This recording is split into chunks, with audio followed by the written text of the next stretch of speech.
listening to Popstar Conversations, taking you inside with your favorite musical artists.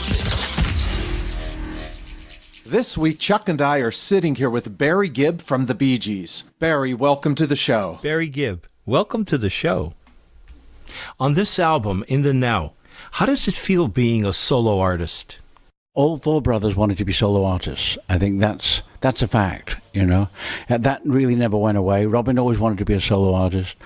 Andy, of course. To me, we were all the Bee Gees. So, because for me, it stood for Brothers Gibb, and Andy was our brother. So it wasn't, even though we were all doing different things at different times, it's all of our personal desires was to have individual attention. I think that's just the way groups are, and I've seen it with so many groups now over the years that it is a truism.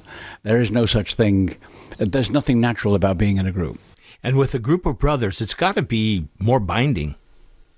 Groups who are not brothers do have a tendency to be able to replace each other, where brothers can't do that. You know, you have arguments, and the next day there's great love, and there's a lot of laughter and hysterics, and the next day you're arguing again. So it's brothers and sisters, really. The incredible tension of always being together, but not living together socially. We all had separate lives, really. Their friends I didn't know their friends, and they didn't know my friends. So there was this drive to be individual, even though you were in a group. And I think I've seen that with other groups too. And the album Now Voyager, it's the only solo album you released. And it was just something that was, my brothers didn't want me to do.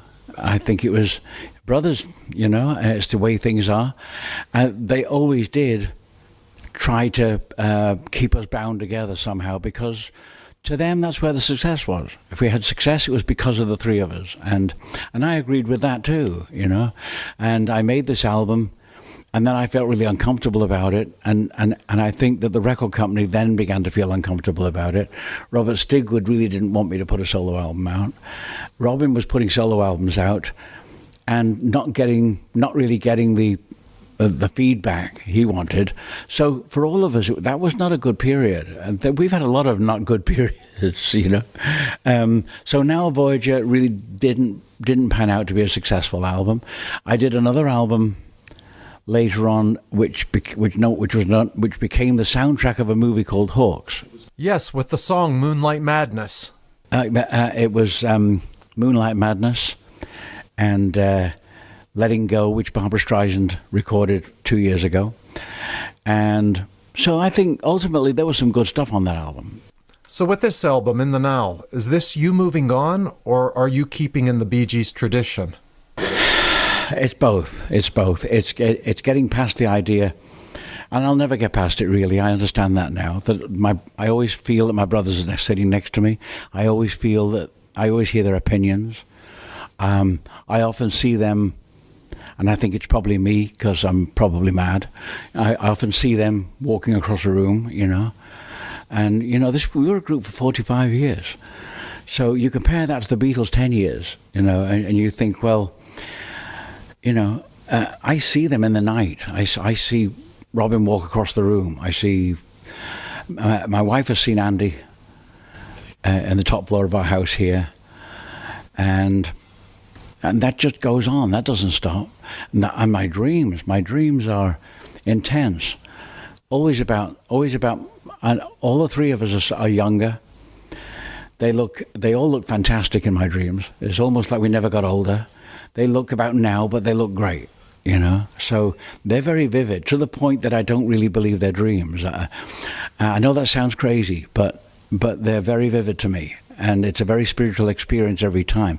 Sometimes I wake up really happy because it was a great dream, and sometimes I wake up really angry because they're mad at me, you know. And so I don't know where they come from, but the dreams don't seem to stop. They come around just about once a week, maybe more. Yeah. Different moments in life. Not the same arguments, definitely new arguments. After Robin passed, I sat around for about 6 months just using the remote and being in that frame of mind and not really wanting to, not knowing where to go, not knowing what to do. I'd always envisioned being a solo artist. At that point, I didn't really want to be in the business. I was ready to hang my hat up, and there must be something else in life that's fun. Yeah, car racing. No. But in the end, there wasn't anything else for me. I can't do anything else. I mean, for me, it's about writing songs and being on stage, being live, performing pure.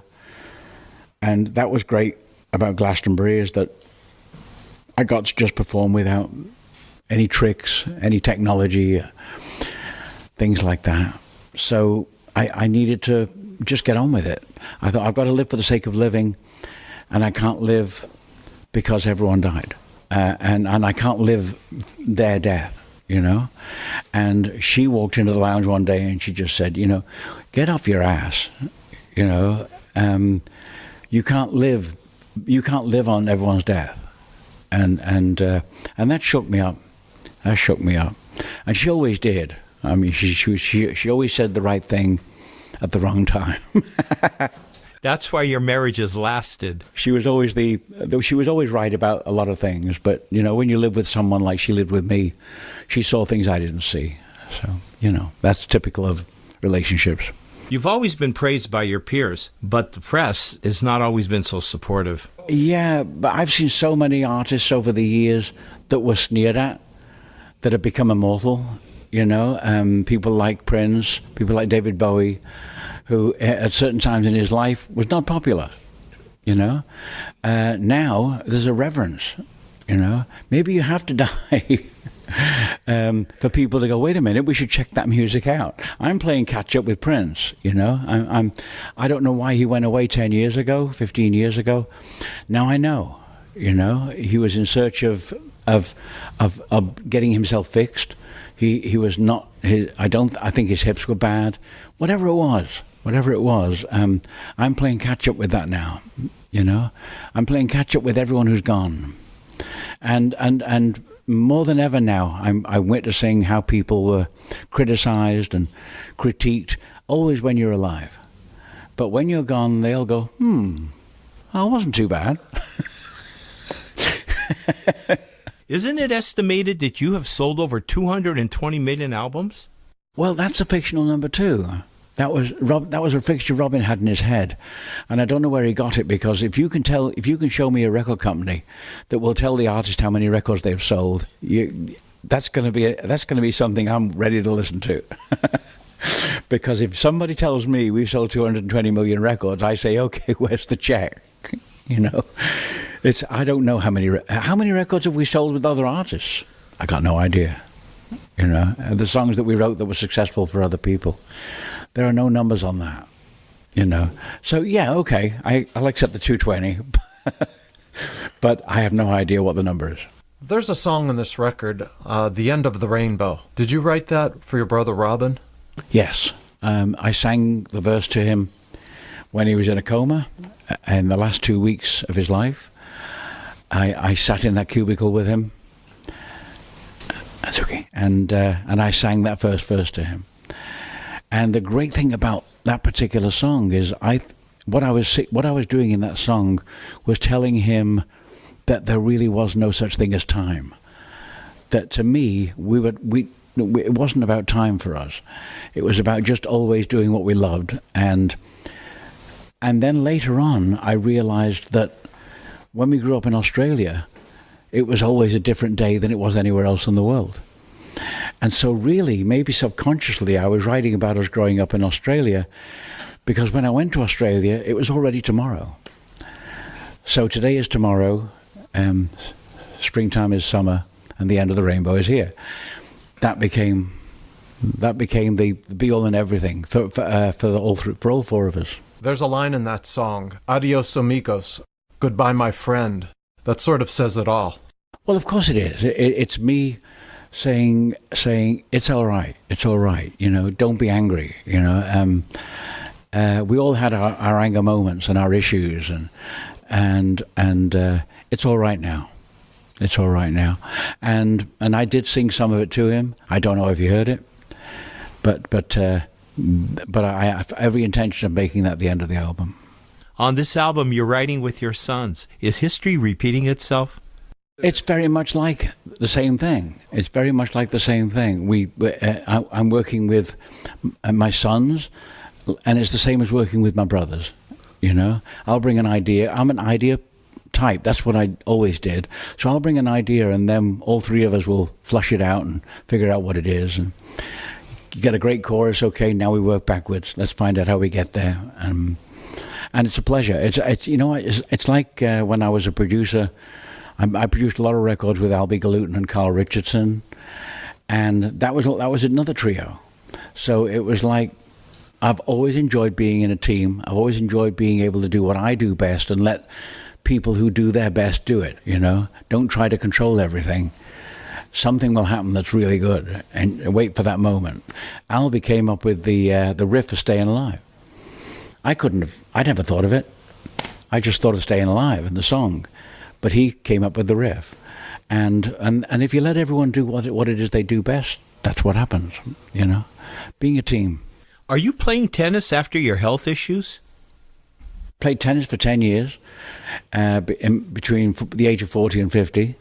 I played a lot of tennis because it became a passion for me. I had to play every day, and I think therein is where the problems really started for me. You know, my knees and my ankles, and I just wore them out. And I was the worst tennis player in the world. So that should tell you something, you know. I even had pro-am tournaments, but I was the worst player in the world. So people would just wait for me to serve so they could laugh, you know. And I played with a lot of great players, but I was no good. I had a fantastic forehand every 10 minutes. Nothing else, just sort of this incredible forehand. And I started to get that McEnroe from the hip backhand. And that started to work. So I'm getting better. No, I'm not. Pretty bad. But that's really where all those joint problems came from. And the back surgery. I had back surgery in 1992, just at the time my daughter Ali was born. So I'm visiting her in an incubator at the hospital because she was born really early. And I'm in a brace. So I'm struggling around to see my baby, and I can hardly move, you know. So I remember, that's vivid. That's 1992. With this new record, are you trying to reclaim your momentum? Well, I think yes. I think I am. I think I still have to prove something to myself. I still have to convince myself that whatever it is I always did, I still do. You know. And yes, there will be success, and yes, there will be failures, but I'm used to that too. You know, I keep my feet on the ground, reject anything that involves ego, and live for the sake of living. You know, and keep the music going, and keep all my brother's music going, keep it all going, if I can. Throughout your career, have you felt misunderstood? And now this is an opportunity to show your creativity? Oh, thank you. That's what I'm trying to do. Not consciously, because then I don't think I would have succeeded. I think what you've got to do is, it's like you're on stage. If you think it's not going to work, you have to stop thinking. When you start singing on stage, thinking is the worst thing you can do. You know, and every 15, 20 seconds at Glastonbury, I would start thinking again. And start, my God, the whole world is watching this, and you can't do that. You know, you've got to obliterate the concept of thought, and everything comes to you naturally if you actually mean what you're singing. You've got to mean what you're singing, and that's what I learned from being on stage. Don't think. I've got to ask you, there was an interview you did with Rolling Stone magazine, and it was a story about there's a bridge in Miami. I can't quite get this right, but it was all about the song Jive Talkin'. Can you explain that to us? But the real story is that there's a lot of bridges in Miami, but there's one bridge between Criteria Studios, which is now the Hit Factory, and where we lived on North Bay Road. So coming home every night, we were working with Arif Marden on the Main Course album. We didn't have a Jive Talkin', and we were doing just about getting started, really. We were coming home one night, and the same bridge we'd always go over would go, and that hit me every night, you know, until one night coming back, and I started singing, to that click. And after about a week or two, we got home around midnight and we finished the song by about 1 o'clock in the morning because I think we were high, you know. We finished the song, those were the days.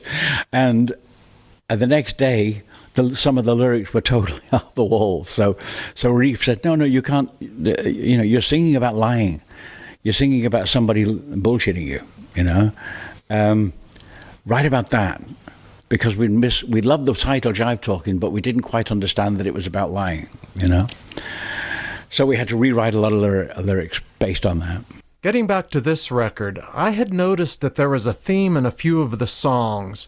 Are you reflecting on the 60s Bee Gees? No, you know what I'm doing? I'm reflecting.